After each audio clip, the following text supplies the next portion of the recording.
75 years ago, a war-torn Europe was coming to terms with the horrific images hidden behind the gates of Nazi concentration camps. They started screaming and bellowing, "Get off the train, get a move on, be quick." Over 6 million Jews and millions more perceived to be racially or biologically inferior were systematically executed by the Nazi regime.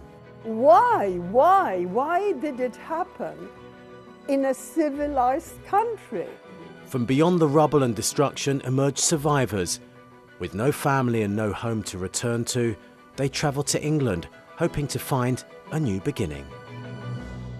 I grew up in Poland. I was born in Poland, in Warsaw, and my family were not religious. Ruth Posner is a Holocaust survivor. She travels around London speaking to high school students about her life. And I used to dance and sing the Krakowiak. Krakowiak was a Polish dance, or the mazurka, you know, and I thought, that's what I am. I'm Polish. There's a bang on the door. There are Germans outside with guns saying, "You got 15 minutes, heraus," which means out. My mother said, "You wear a black uniform, but surely your heart can't be as black." And he went swipe and hit her on face. And she looked at me and it was almost like, my God, why does my daughter has to witness it? Ruth and her family were kicked out of their home and sent to the Warsaw Ghetto. Her parents arranged for her and her aunt to escape, but sacrificed themselves in doing so. 200 boys and girls wave a greeting to England, land of the free. They are between the ages of 5 and 17, the advance guard of the first 5,000 Jewish and non-Aryan child refugees from Germany to be provided with a temporary home here while arrangements are made for them to immigrate. I came over with a very small, what they used to call Kindertransport, which is children's transport. So there were about, I think, 5 of us who were refugees. Ruth arrived in London when she was just 16, a year or two older than these students. When she arrived, she didn't speak a word of English. First of all, he said, "What do you want to do? Do you want to learn a trade?" I said, "No, I don't know what to learn. I want to go back to school because I miss so much schooling." So the first interest really was learning the language. The survivors still living among us were children during the Holocaust, their formative years taken away from them. But even though many of them are in their 90s, they are still active and contributing towards life and culture in London. This one is Raya Herzig. In Hammersmith, the Polish Social and Cultural Association are celebrating the work of Polish artists who fled Nazi-dominated Europe for Britain. Here. Alicia Melamed-Adams was born in Drohobych, Ukraine. She was 13 when the Nazis killed her family and sentenced her to work in a labour camp. Here I am carrying the brick, and if you fell down and hurt yourself, you were shot. Mum, how did you get this photo? Well, there was a lot of rubbish after the war, and I thought I will go and look, maybe I can find my brother's writing. And instead I found that photograph, which is really like a miracle. Alicia escaped the camp and remained in hiding until the end of the war.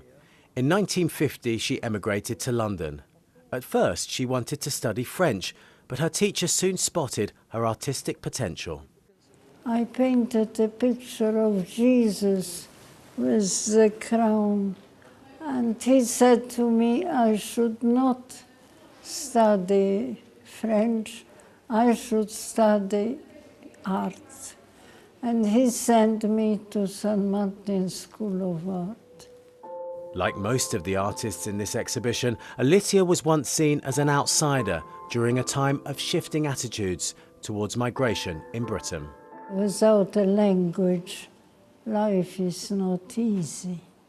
And of course, my husband was earning very little money. Having survived the Holocaust and started a new life in London, Alicia, now aged 92, is proud to be exhibiting her work in the city that gave her a future.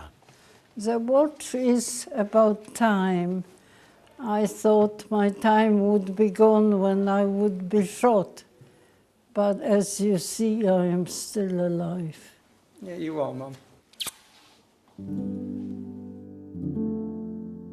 Many of these survivors carried the burden of their past for decades, unable or unwilling to speak about what they witnessed. But now, with fewer and fewer of them left, these last survivors are having to confront the horrors of their past. People didn't want to know what happened in the camps. They said that they suffered here as well. We had a war here and we suffered, which they did. We didn't talk about it, not for 50 years did I speak about what happened during the war. Renée Salt was deported to Auschwitz-Birkenau, the largest Nazi death camp. She describes the moment she thought she was being led into a gas chamber. They started screaming and bellowing, "Get off the train, get a move on, be quick." My father jumped off.